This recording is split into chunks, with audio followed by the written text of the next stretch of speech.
4.2 light-years from here, a star is flaring on cue. Not randomly, not chaotically, on cue. Every 5 days, a rocky planet the size of Mars sweeps around it, and roughly on that same rhythm, the star spits fire. Astronomers announced this in May 2026, and the headlines almost wrote themselves. Proxima Centauri's planets have magnetic fields. Changes everything for the search for life. But read the paper. Read what the physics actually says.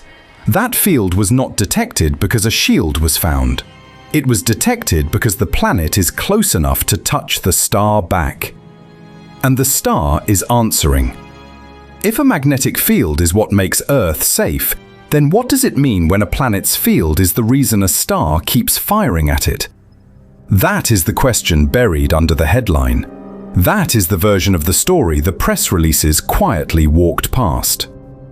I want to be careful here, because this is a discovery being sold in a very particular emotional direction.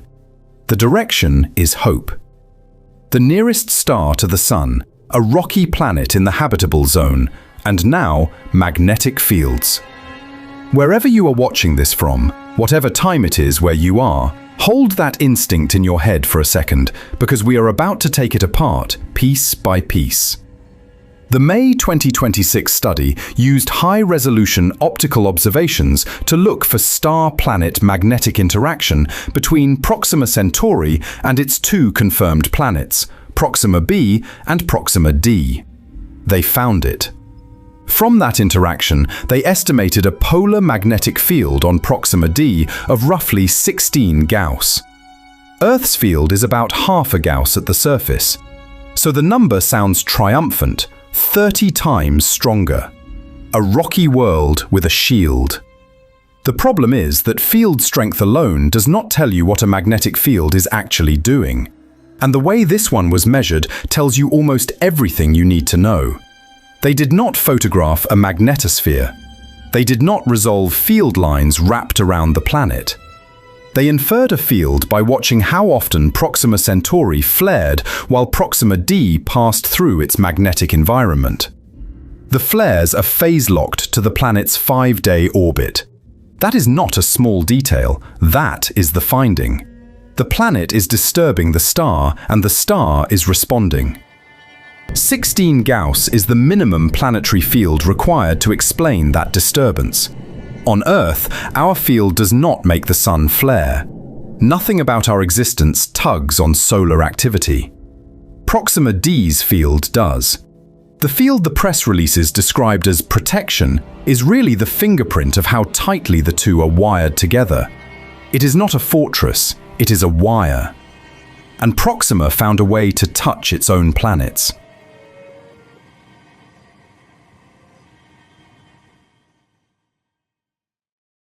The public version of this story is simple. Nearest star, rocky planet in the liquid water zone, now confirmed magnetic fields. Read it more carefully and it breaks. The paper did not measure a global dipole. It measured how Proxima Centauri behaves when its planets sweep through certain orbital phases, and reverse-engineered what planetary magnetic properties would be needed to produce the effect on the star.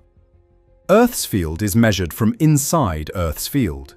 Proxima d's field is measured from what it does to something else. That is a fundamentally different kind of measurement. If a planet is close enough to modulate its star's flares, it is not sitting behind protection. It is sitting inside a coupled system where the star is reacting to it. The physical name for what was actually detected is sub-Alfvénic star-planet interaction. In plain language, the planet is orbiting inside a region where the star's magnetic field is stronger than the local stellar wind, and any disturbance the planet creates can travel back to the star along magnetic field lines and deposit its energy on the stellar surface. That is why the flares are phase-locked. The planet is not just being battered by the star, it is completing a circuit. And the signal we detected exists because the danger exists. Slow down and think about what a magnetic field actually does. Right now, whatever room you are in, There is an invisible structure around this planet, deflecting a constant stream of charged particles from the sun. You have never seen it. You have never felt it. But it is the reason you have air to breathe. Earth's magnetic field is generated deep inside the planet by liquid iron churning around a solid core. That churning is a natural dynamo. It produces a teardrop-shaped bubble of field around the planet. Solar wind hits the bubble and slides around it. Most particles get deflected. The small fraction that leak in funnel toward the poles and paint auroras. That is the pretty version of what would otherwise be sterilization. Here is what people rarely say out loud. Your atmosphere is not sitting on this planet because gravity is holding it. Gravity helps, but over billions of years, gravity alone is not enough. What actually keeps the air here is that a magnetic field is holding the sun's breath back. Take the field away, and you get Mars. 4 billion years ago, Mars had a dynamo, a field, rivers, possibly a shallow ocean. The core cooled, the dynamo died, the field collapsed, and the solar wind stripped the air over hundreds of millions of years.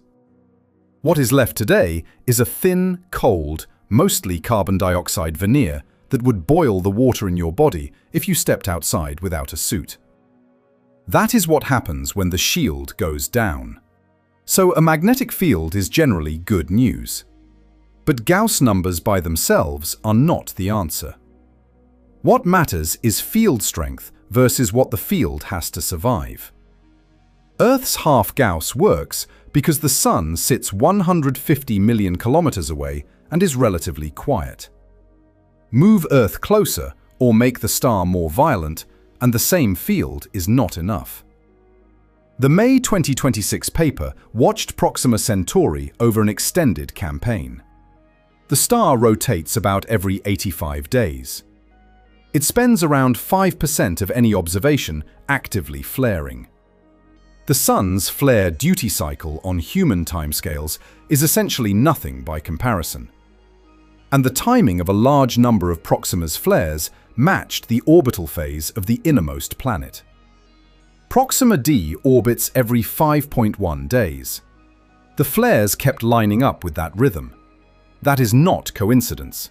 That is coupling. The mechanism works like this. Proxima d moves through the star's outer magnetic field. Its own field acts like a conductor moving through another magnetic field. Currents get induced. Those currents flow along field lines back to the star and deposit their energy on the stellar surface, triggering flares at frequencies tied to the planet's orbit. Bigger planetary field, stronger disturbance, more energetic flare. That is how 16 Gauss was derived. It is not a direct measurement. It is the minimum planetary field needed to explain how much the star is reacting. That distinction is everything. Proxima d's field is not a passive shield. It is an active participant in its own bombardment. The wire is complete. The current flows. And every 5 days, when the current flows, the star answers with a flare. This is not a rare event. This is the normal operating mode of the system. Every 5 days, the planet's field triggers a stellar response. And every response dumps radiation and charged particles back into the same neighborhood the planet occupies. Here is the trap most people fall into. 16 Gauss is 30 times bigger than half a Gauss, so Proxima d must be 30 times better protected than Earth. That intuition is completely wrong. Field strength is one variable. The particle flux hitting the field is another. And when you actually run the numbers, the arithmetic goes the wrong way. Proxima's superflares reach into the 10 to the 33rd erg range, thousands of times more energetic than typical solar events. Now, put that source at 4.3 million kilometers instead of 150 million. The intensity of radiation and charged particles falls off with the square of distance. Proxima d is bathed in particle flux, roughly 3,000 times what Earth receives during a comparable solar event. Field 30 times stronger. Bombardment 3,000 times heavier. Star flaring almost continuously. Do the math yourself. That is not a shielded planet. That is a planet whose shield is being pounded on around the clock by a source that is orders of magnitude more violent than anything Earth has ever faced. Put Earth's field at Proxima D's orbit and it would be stripped down within a cosmological blink. Put Proxima D's field at Earth's orbit and it would be laughably overbuilt. The field is not oversized because the planet is safe. The field is oversized because it is trying to survive an environment we would consider unsurvivable. This is scale rupture. Bigger is not just harder. Bigger is a different category. Mars lost its atmosphere in roughly 1 billion years to a sun that is gentle by any red dwarf standard. Proxima has been flaring like this for billions of years already. And red dwarfs stay on the main sequence for roughly 4 trillion. Not a typo, 4 trillion. Proxima will still be flaring long after the sun has died. The real question is not whether the atmospheres are being eroded now. It is whether they ever had a stable interval long enough to accumulate in the first place. An atmosphere is not weather. Weather is what an atmosphere does. The atmosphere itself is the thin layer of gas that decides whether a planet is a place you could stand on or a rock in vacuum. It is the difference between a surface where liquid water can exist and a surface where any water instantly boils, freezes, or sublimates directly into space. Proxima b is almost certainly tidally locked. That means it does not rotate independently the way Earth does. One face is turned toward the star forever. The other face is turned away forever. If the atmosphere is thin, the day side broils and the night side plunges to well below -100 degrees Celsius. And here is what tidal locking really does to a marginal atmosphere. Carbon dioxide freezes at those night side temperatures. If the atmosphere is not thick enough to redistribute heat across the terminator, the CO2 literally snows out on the dark side and stays there. The atmosphere collapses onto the ground as ice. The planet asphyxiates itself. There is a second consequence people rarely mention. A tidally locked planet rotates very slowly. Its dynamo weakens. The very engine that produces a protective magnetic field runs down. Exactly on the worlds where the environment demands the strongest field. Now stand on it for a moment. Put yourself on the terminator, the line where day meets night. Behind you, permanent darkness, so cold the air itself is freezing solid at your feet. In front of you, a red star that never moves in the sky, sitting low and enormous on the horizon, occasionally spitting flares that would blister unprotected skin in minutes. This is not science fiction. This is the physical description of the planet the headline called newly shielded. And there is an older problem, older than the flares. Red dwarfs go through a long, violent pre-main sequence phase before they settle down. Proxima was significantly brighter for its first 100 million years or more. During that time, the region we now call the habitable zone was too hot for liquid water. Any water Proxima b started with would have boiled off. Solar UV would have split the vapor into hydrogen and oxygen. The hydrogen would have escaped to space. The oxygen would have been left behind or bound into the crust. The Venus scenario, executed before life could take a single breath. So take the 16 Gauss field on Proxima d and the newly implied field on Proxima b and hold them next to that history. The measurements are real, but the fields may be protecting planets that lost their atmospheres a very long time ago. A shield around a corpse is still a shield. It just is not protection in any meaningful sense. And if the atmosphere is already gone, What exactly is the field guarding? Proxima Centauri is not exotic. That is the fact that keeps getting buried under the excitement. Red dwarfs are roughly 3 out of every 4 stars in the Milky Way, and about 1 in 6 hosts an Earth-sized planet in what we optimistically call the habitable zone. If the closest, most studied, most optimistically framed M-dwarf system is shielded but sterile, that is not a Proxima problem. That is a galaxy-wide problem. The math of habitable real estate collapses. The number of rocky worlds in liquid water zones stays the same on paper. But the number that could plausibly hold onto an atmosphere long enough for life to arise falls by a large factor.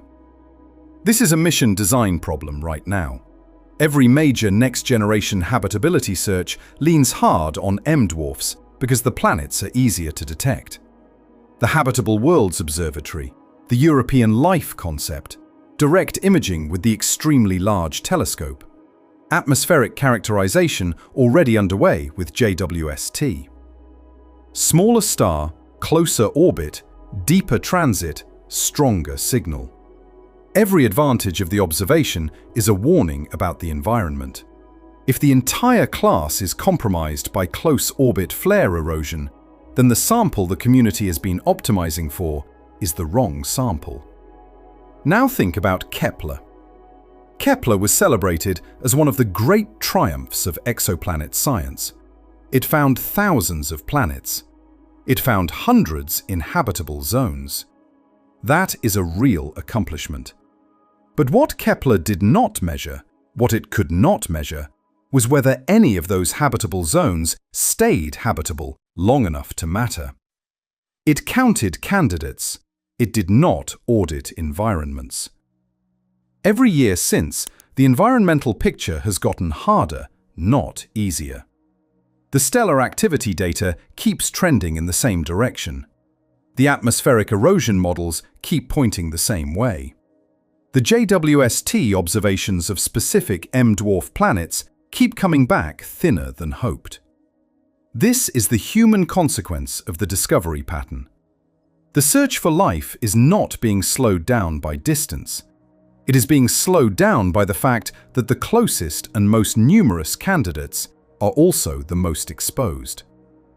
And yet, the public conversation keeps advancing as if these problems have been quietly solved in the background. They have not. They have been reframed. Read the actual language of the May 2026 paper, not the coverage, the paper. It describes evidence of star-planet magnetic interaction and an estimated polar magnetic field for Proxima d of about 16 Gauss, with a possible range of roughly 3 to 280 Gauss, depending on assumptions about the planet's size and the star's magnetic field geometry. Nearly 2 orders of magnitude of uncertainty. The coverage did not carry that range. It picked the middle number and ran. Headlines announced that Proxima's planets have magnetic fields. Some went further and said the discovery changes everything for the search for life. The uncertainty was flattened. The mechanism was flattened. The word interaction, which is doing enormous physical work in the actual paper, was quietly translated into shield in the public version. This is not a conspiracy, it is a pattern, and it is worth being clear about what is happening, because the researchers themselves are being careful. Their paper acknowledges the ambiguity. It does not overreach. The scientists are not misleading anyone.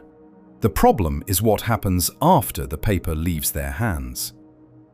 Exoplanet research is funded on the promise of finding life. That is the story that gets telescopes built. Every incremental finding gets narrated toward that promise, whether or not it actually points that way. What gets underplayed is the coupling itself. A tightly coupled star-planet magnetic system is not a peaceful Earth analog with a shield. It is a system where the planet's field is being constantly stressed by the star, and the star's flares are being triggered by the planet. That is not a stable system. That is a system where two objects are in continuous electromagnetic conversation, and the conversation is violent. To be clear about what I am not saying research should stop. I am not saying the scientists are wrong. I am not saying the discovery is not real. I am saying the physical reality is harsher than the comfortable framing. This is where the story stops being about one star system and becomes a question about the galaxy. For decades, one of the standing puzzles in science has been the Fermi paradox. If the universe is old, and stars are common, and planets are common, where is everyone? Every generation of astronomers has taken a swing at that question and offered a different possible answer. Maybe life is chemically rare. Maybe intelligence is a fluke. Maybe civilizations destroy themselves before they can be heard. Maybe they simply do not signal in ways we can detect. But quietly, over the last decade, a different possibility has been building in the exoplanet community. What if habitable planets are common, but habitable environments are not?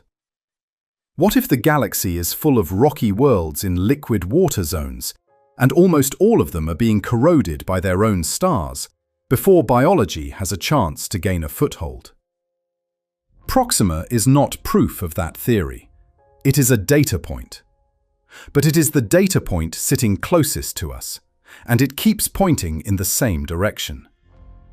If red dwarfs, which are 3/4 of the stars in the galaxy, systematically sterilize their close orbit planets through flare erosion, then the count of realistic biological experiments drops by roughly an order of magnitude. Not because there are fewer planets, because most of the planets are executing the wrong physics for life. Now compare that to the older explanations for cosmic silence. Most of them depended on habitable planets being rare. That was always a comforting version of the puzzle, because it left the door open. Maybe we were just early. Maybe we were unusually lucky. This version is worse. It says habitable zones are common, but the physics inside them is often hostile.